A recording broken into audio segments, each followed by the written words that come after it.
संत पूर्ण करीती मनोरथ. जीवनाचं सगळं मनोरथ या प्रत्येक मानवी जीवाचं महाराज म्हणतात ते संतांच्या कृपेनं हरीच्या कृपेनं प्राप्त होत असतं. म्हणून तुम्ही काय करा तर त्या भगवंतावरती विश्वास ठेवा. तो प्रत्येक संकटाकरती प्रत्येकाकरता तो उभा असतो.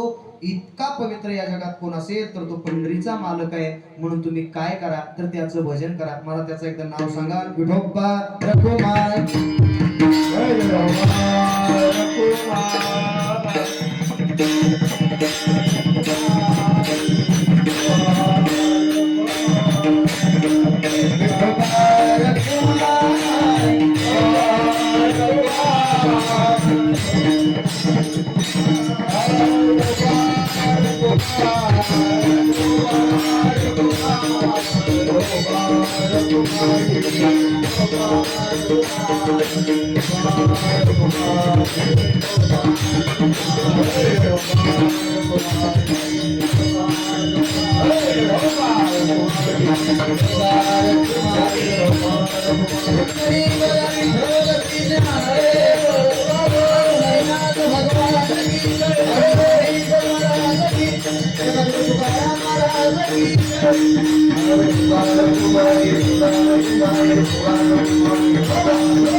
देव पाय धरावे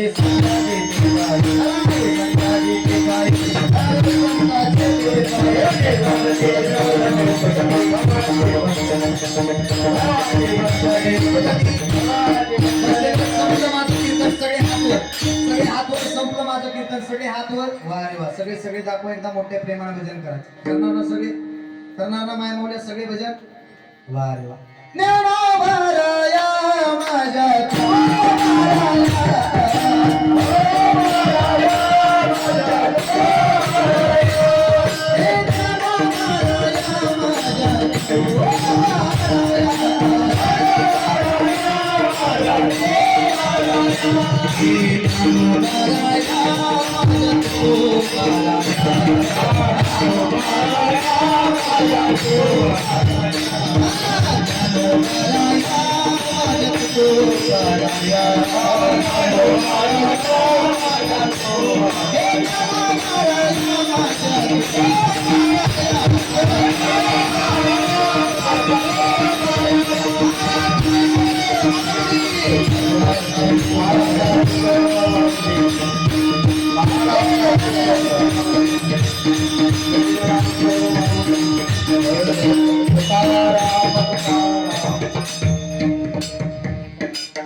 माणसं म्हणते का 11च्या आधी संपवतो का काय आहे की नाही? संपवतो एक 10 मिनिटात. मला बी कळायला लागले आता काय तुमच्या ऐकायची इच्छा नाही, कारण तुम्ही आता दिवसभर ते ओसून आता घायला आला असाल. एक देव आहे का, एकाचं दार आहे का, सगळ्याची दारं पुजून तुम्ही आला. पण असो, जास्त वेळ मी तुमचा घेणार नाही. वेळेची मर्यादा आहे. 11 पर्यंत मी थांबणार आहे. 9 ला बरोबर कीर्तन सुरू झाले. मर्यादा 11ची, 11ला बरोबर थांबलं पाहिजे. काय माझ्याकडे 10 मिनिटं अजून शिल्लक. तसं मी लवकरच अवसानात आणले, तसं माझं बी अवसान लवकर संपित नाही. पण आज कसं काय संपलं माझी बी, मला बी काय कळलं नाही. पण आले आटोक्यात, तरी बी अजून 10 मिनिटं वाढतील असं मला बी वाटते. पण संपवत आहे का मला, संपवतो एक 5 मिनिटामध्ये कीर्तन. तुम्ही सगळी मंडळाला सर्वांच्या चरणावरती पुन्हा एकदा नतमस्तक होतो. गोड हा नाम यज्ञ सोहळा, गोड या ठिकाणी या पाटील वस्तीवरती गोड असं या ठिकाणी दरवर्षीप्रमाणे सालाप्रमाणे थाटामाटात साजरा होत असतो. पण असो, ज्यांच्या माध्यमातून इथपर्यंत गेले वर्षी येण्याचे योग आला होता, गोकुळताई असतील, त्यांच्याही चरणावरती नतमस्तक होतो. जी माणसं आपली असतात ती मंडपात दिसत नसतात, त्यावेळेस खरंच वेगळं वाटत असतं आणि ती रंगदेवताही तिथपर्यंत पोहोचत नसती. पण असो, काळाच्या पुढं, मर्यादेच्या पुढं आपण तिथं काहीच करू शकत नाही. म्हणून कदाचित त्यांच्याही चरणावरती पुन्हा एकदा नतमस्तक होतो. त्यांच्या माध्यमातून इथपर्यंत येण्याचा योग आला. मला या ठिकाणी फोन आला, आनंद वाटला. इतक्या दिवसाची परंपरा काहीतरी चालू केलं म्हणून कदाचित इथे कीर्तनकार तयार झाला. ही सगळ्यात मोठी चांगली गोष्ट आहे गड्या. एक कीर्तनकार होण्याकरता लय जन्माचे पुण्य करावं लागतं. बसलेले मी तुम्हाला सांगतोय, माझं सांगा एवढं वय नाही, 25 माझं वय आहे गड्या. पण एक वाक्य सांगून जातो, 14 वर्ष मी येत आहे. मला 12 वर्ष मी नुसता मागं टाळच वाजवलाय. मी नुसता 12 वर्ष पाठीमागं टाळ वाजवलाय, तेव्हा इथपर्यंत उभा राहिलो. म्हणजे कीर्तन करणं सुद्धा इतकं सोपं नाही. बरीच माणसं म्हणतात धोतर घातलं, नेहरू घातला आणि कंबर आवळी म्हणजे कीर्तन झालं. एवढंही सोपं नाही. त्या प्रत्येक माणसाच्या मनावरती, प्रत्येक माणसाच्या हृदयापर्यंत हे कीर्तन जर पोहोचत असेल तर त्या कीर्तनकाराला बरीच पराकष्टा करावी लागते, बराचसाच अभ्यास करावा लागतो. त्यावेळेस त्याशिवाय या गोष्टी सहज होऊ शकत नाहीत गड्या. आणि कदाचित या सप्त्यातून एक कीर्तनकार जर तयार होत असेल, ज्यांचं काल रात्री कीर्तन झालं, हा बरोबर आहे नाही बसलेले, म्हणजे एवढंही सोपं नाही. कसंही असू द्या गड्या, पण इथं उभा राहणं ही सगळ्यात फार महत्वाची गोष्ट असते. आणि ती खऱ्या अर्थानं पाठीमागं ही चालवणारी, जपणारी पाठीमागं ताईंनी मंडळी चालवली केली. म्हणून या प्रत्येक मंडळी करता एकदा जोरदार टाळ्या वाजवा. नसताना सुद्धा पाठीमागा सिंहाचा वाटा या पाठीमागच्या लोकांनी पेलला. त्याचबरोबर ज्यांच्याकडे याचं व्यासपीठ आहे, कैलास महाराज असतील, महाराजांच्या चरणावरती नतमस्तक होतो. त्याचबरोबर या ठिकाणी गोड गायनाची साथ केली हरिभक्त पारायण आमचे अरुण महाराज. महाराजांकरता एकदा जोरदार टाळ्या वाजवा. महाराजांनी गोड गायन. त्याचबरोबर ज्यांच्या समोर मी लहानाचा मोठा झालो, बरोबर नाही डाबा राजे महाराज असतील, हे सगळे आमच्या गावात प्रवचनाला महाराज यायचे. आणि तो आम्ही आपलं टाळ घेऊन नाचायच्या कामाचा आहे की नाही बाबा. म्हणजे यातून आम्ही मोठं झालोय, त्यामुळे आम्हालाही माहिती आहे. आणि आवर्जून विट्यात कुठं जरी कीर्तन असलं तर सर तुम्ही कायम आवर्जून इथपर्यंत पोहोचत असता. एक लेकरू म्हणून तुम्ही पाठीमागे खंबीरपणे सातपणे उभा राहत असता. तुमचं आयुष्य नोकरीमध्ये गेलं, परमार्थामध्ये गेलं, पण कशाचाही गर्व न बाळगता इथपर्यंत तुम्ही आला. एक वाक्य सांगून जातो, संप्रदाय ते शिकवतो, नम्र झाला बुता मेने बोललेली आणि ती क्षमता. गुरुजी असतील, आमचे सर असतील, तुमच्याही चरणावरती नतमस्तक करीत आमचे महाराज असतील. काय नाव महाराज? शेडगे महाराज. गोड तुम्ही सुद्धा पाठीमागं महाराजांच्या मागे चांगली धुरा सांभाळली हे की नाही. जिथं कमी तिथं गोड असे महाराज असतील, त्यांच्या चरणादर्शन घेतो. आमचे वेणीकरी दोन्ही महाराज असतील. किती चिकले दिसतात नाही, हा अशी तरणी बाण पोरं भारी वाटतं की नाही बसलेली, बरोबर आहे की नाही. आणि खरंच आहे महाराज, ताईंनी खरंच ते पाठीमागं जपलं. ही चांगली चांगली पोरं पाठीमागं उभा केली खंबीरपणे, म्हणून आज पोरं पाठीमागं उभा असतात. म्हणून दोघांच्या चरणावरती नतमस्तक. आमचे हा महाराजांच्या चरणादर्शन घेतो म्हणजे मी बिहेवियर का पकवा झाला, काय काळजी नाही. मी म्हणलं काय अडचण नाही. महाराजांच्या चरणादर्शन घेतो. आमचे दादा असतील, तुमचे चरणादर्शन घेतो. माझ्यावरती नितांत प्रेम करणारे आणि खरंच एक वेगळं व्यक्तिमत्व आहे. म्हणजे ती आहेत म्हणून बोलत नाही, पण आमची आपली मैत्री चांगली आहे. पण मैत्री जरी चांगली असली तर वजन सुद्धा तितकंच माणसाचं आहे. हा वय कमी आहे पण कीर्ती महान आहे माणसाची, कुठं जरी उभा राहिला आहे की नाही. आमचे वैभव दादा असतील, दादांचे चरणादर्शन घेतो. तेही आज उपस्थित राहिले, त्यांचे चरणादर्शन घेतो. आमचे दादा असतील, तुमचे चरणादर्शन घेतो. आहे की नाही, बरोबर आहे ऋषी दादा. वय लहान आहे पण कीर्ती महान आहे, कारण तुम्ही तिकड इथपर्यंत आलाय, पण 4 दिवसात चांगला तुम्हाला अनुभव आलेला आहे, तुमच्या चेहऱ्यावर कळते आहे की नाही. म्हणून वैभव दादा असतील, तुमचे चरणादर्शन घेतो. त्याचबरोबर आमचे पाऱ्याहून आज आलेत म्हणले आम्ही बी येणार आहे का विट्यातच होता राहायला, तेही आले. बरीच मंडळी प्रेम करणारी भागातले महाराज तेही या ठिकाणी आले आमचे विठ्ठल साऊंड सर्व्हिस, ज्यांचं विठ्ठल वॉच आहे इथं विट्यामध्ये, तेही या ठिकाणी आले. त्याचबरोबर ज्यांनी गोड सिस्टीम लावली या दादांकरता एकदा जोरदार टाळ्या वाजवा. गोड तुम्ही सिस्टीम लावली, तुमच्याकरताही नतमस्तक होतो. ज्यांनी गोड पेटी वाजवली आमचे गुरुजी असतील, मला तुमच्या चरणावर सांगितलं. गोड ज्यांनी बासरी वाजवली, मला तुमच्या चरणावरती नतमस्तक होतो. ज्यांनी गोड मृदंग वाजवला आणि या कीर्तनाला रंगदेवता निर्माण केली, या सातारा जिल्ह्याचं, सांगली जिल्ह्याचं, सोलापूर जिल्ह्याचं परमार्थिक वैभव आणि पकवाजातील एक बादशाह ज्यांना मानलं जातं, ते खऱ्या अर्थानं नातेपुते भागचं सगळ्यात मोठं परमार्थिक वैभव हरिभक्त आमचे ऋषी महाराज असतील. महाराजांकरता एकदा जोरदार टाळ्या वाजवा. गोड महाराजांनी मृदंग वाजवला.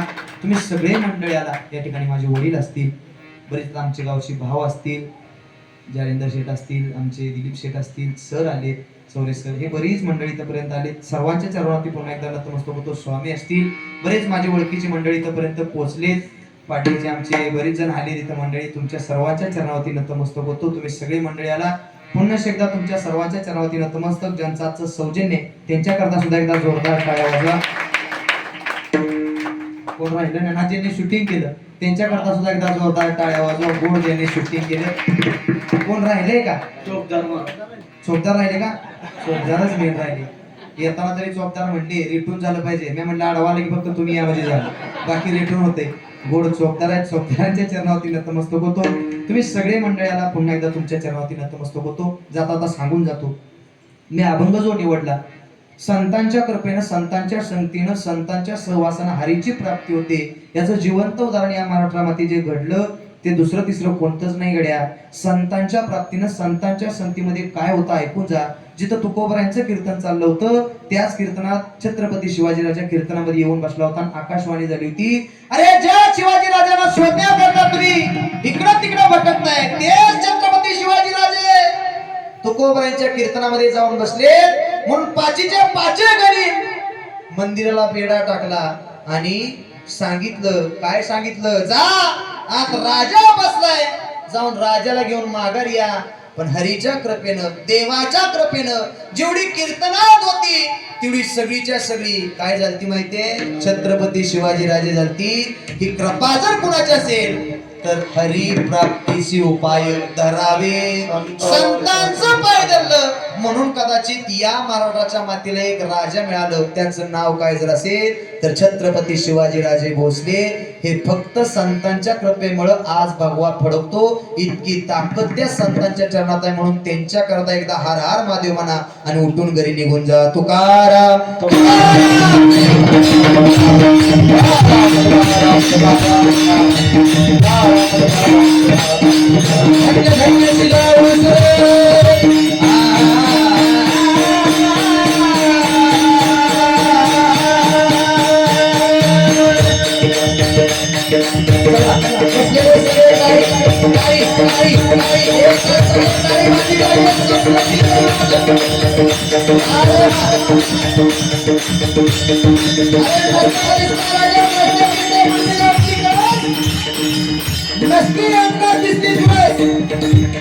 एकही वारकरी आपल्याला बघायला मिळाला नसता गड्या. पण ही जर कृपा कुणाची असेल तर ती माझ्या राजाची कृपा आहे. आणि राजाच्या अगोदर जर कुणाची कृपा असेल ना तर ती माझ्या जिजाऊ साहेबांची कृपा आहे. कारण राजा ऐरा पोरगा नाही, कोणाचा पोरगा आहे माहितीये बसलेले, कोणाचा पोरगा आहे राजा ऐकायचा आहे. त्या राजाच्या कृपेमुळं हे स्वराज्य निर्माण झालं ना, त्या राजा करता एका हर हर महादेव म्हणायचं गड्या. धन्य धन्य शिवाजी, धन्य धन्य शिवाजी, धन्य धन्य शिवाजी, सोड पराक्रमी थोर केले जर जर काजुनी पाणी रोज मुगमा गडविना स्वराज्याचा कीर्तीचा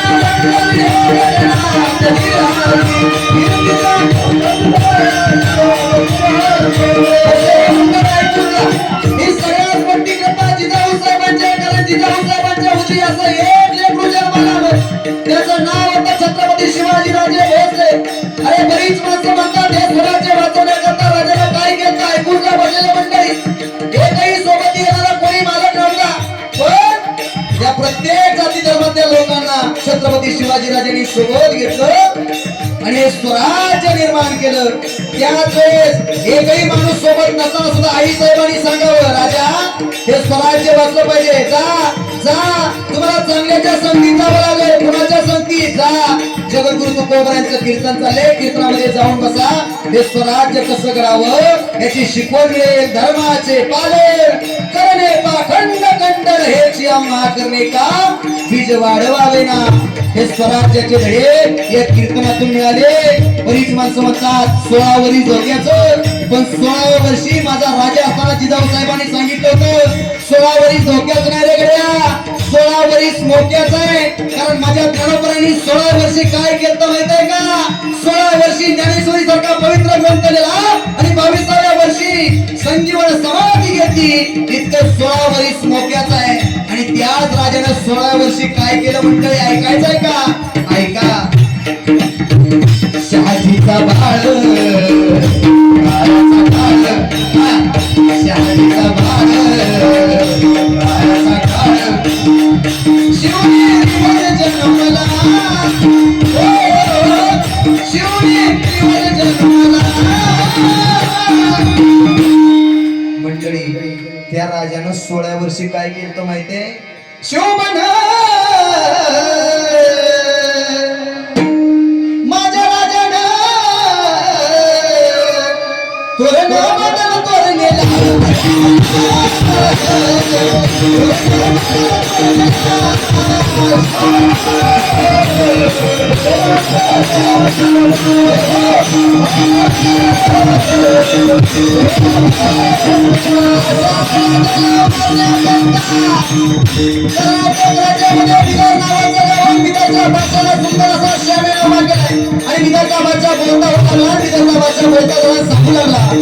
तोरणेला, शिवाजी राजे भेज नको. अरे कोण ना सकता है, कोण ना सकता है.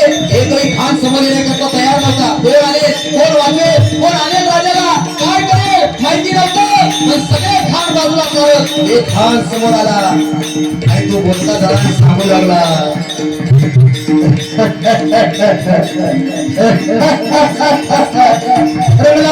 शिवाजी राजे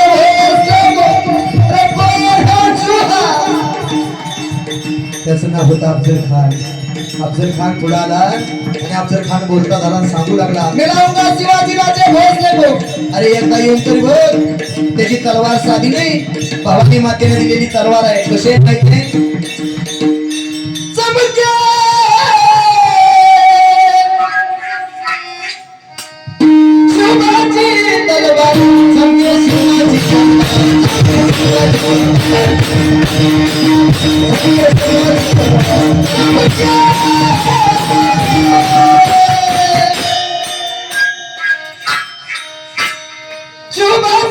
तलवार संख्या शिवाजी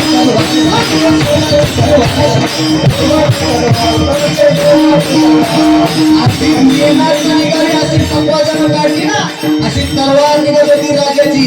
आणि त्या राजाला मारण्याकरता अफजल खान म्हणत होता, हे डामुगा शिवाजी राजे पोचले को. 21,000चं सैन्य घेतलं आणि अफजल खान निघाला. पहिल्यांदा आला तुळजापूर नावाचं गाव लागलं, देवीचं मंदिर उद्ध्वस्त केलं. पंढरपूर लागलं, पंढरपूर उद्ध्वस्त केलं. जेजुरीत पोहोचला, जेजुरी उद्ध्वस्त केली. प्रतापगडाच्या पायथ्याला पोहोचला आणि प्रतापगडाच्या पायथ्याला पोहोचल्यावरती जरा पटापटा घेऊन जातो. प्रतापगडाच्या पायथ्याला पोहोचला आणि राजानं आवाज दिला. ऐका ऐका ऐका. खानानं आवाज दिला. खान हात मारितो हल्ली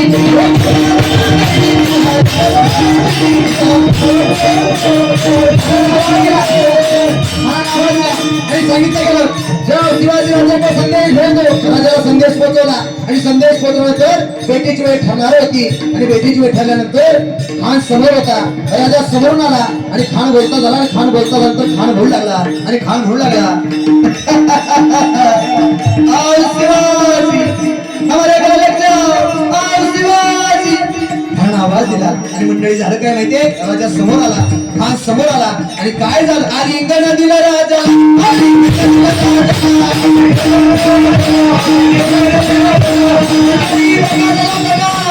काय केलं? गटारी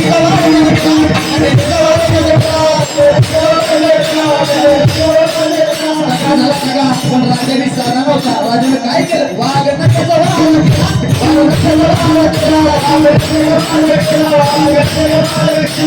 हाताला आडवा केला आणि पोटाजवळ हात नेला आणि खान टार टार टार टार टार करून खानाला फाडला आणि आवाज झाला खानाचा अधिक मावळा होता त्यात नव्हतं सईद पण मागणं धावत आला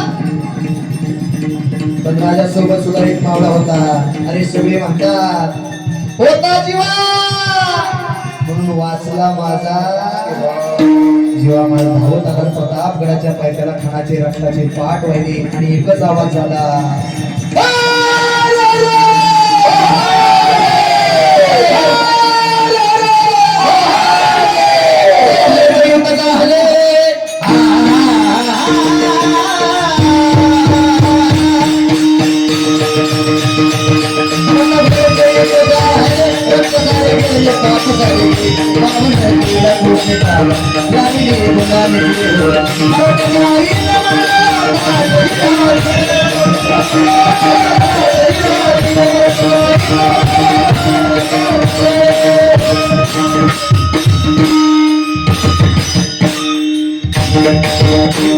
जय जय